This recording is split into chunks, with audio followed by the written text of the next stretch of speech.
What's good, West Mid? This is your girl, Paige Lane, Balzac, Success Realty West Michigan, your local real estate agent and resource. Today I have a wonderful special guest, Mr. Jeff Steffens from Gold Mortgage. And so earlier, my first video, it went over your pre-approval, why it's helpful, and what you need it for. Jeff's gonna elaborate a little bit on that, keep it simple, but let you know what he's looking for when you call in or when you apply for the loan on his site. So without further ado, Mr. Jeff Steffens. Thank you, Paige. Much appreciated. So let's keep this as simple as we possibly can. Pre-approval. You're working with a potential buyer. Right. They come to you and say they want to find a house. You initially say to them, well, that's great. How much can you afford? And they say, well, I don't know, right? So that's where I come in. Paige picks up the phone. She makes a phone call to me. I reach out to you, whether it's by text, by phone, by email, however is most convenient for you.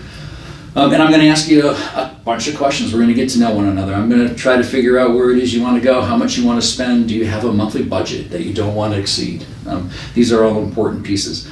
I'm going to try to figure out where you work. I need a 2-year history of employment. So I'm going to ask you for 2 paycheck stubs, and I'm going to ask you for 2 years worth of W-2s. It's okay if you've changed jobs.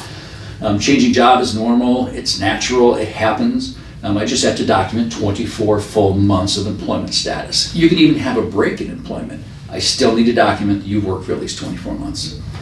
I'm going to look at assets, so I'm going to need 2 months worth of bank statements.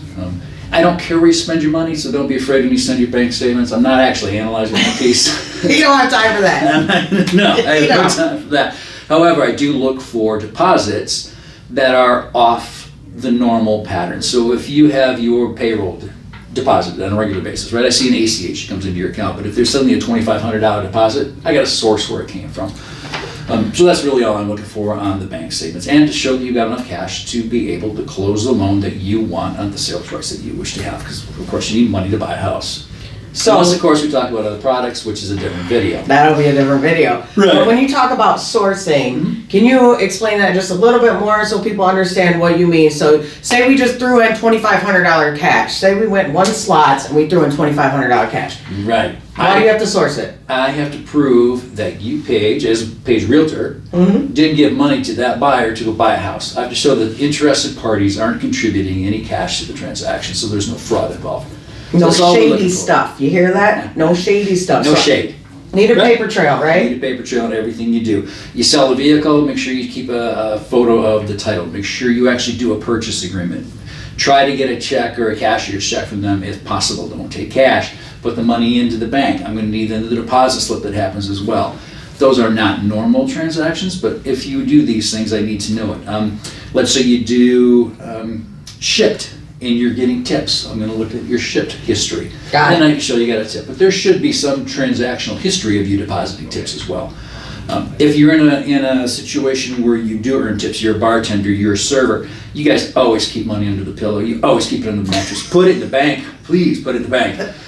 That pattern and that history of deposit validates your statement that it's tipped income that's coming back in. And it's all because you, at the end of the day, you need to make sure that people are qualified and can afford what they're taking their home loan out for, right? Absolutely. And at the end of the day, someone's going to audit my file. So we're going to do an internal audit, or send it to the investor who's going to purchase that loan. They're going to do an audit. Eventually, Fannie, Freddie, or Ginny's going to do an audit. I mean, everybody's looking at my work product. So I'm going to look to you to help me define what that product is. So we have, run down again, we have work history, 2 years. 2 years. 2 months bank statements. 2 years W-2. If you are self-employed, I'm going to need 2 years worth of tax returns. If you have a rental and you want to use the income, 2 years worth of tax returns. If you just purchased the rental and you want to use the income, I need your current lease agreement. I'm going to have to actually show it's been executed. But outside of those pieces, remember, most of the things that happen in my world are in 2s. 2 paycheck stubs, 2 bank statements, 2 W-2s. End of story. Right. So I hope this video was helpful. Thank you, Jeff, for joining me. This just gives you a good idea when you're ready to apply for a home loan. Get this stuff around ahead of time, because otherwise he'll ask for it anyway, right? And we can't move forward until you have this. So I hope at the very least that this was helpful. Make sure to like, subscribe, share. Thanks for joining us, and stay blessed.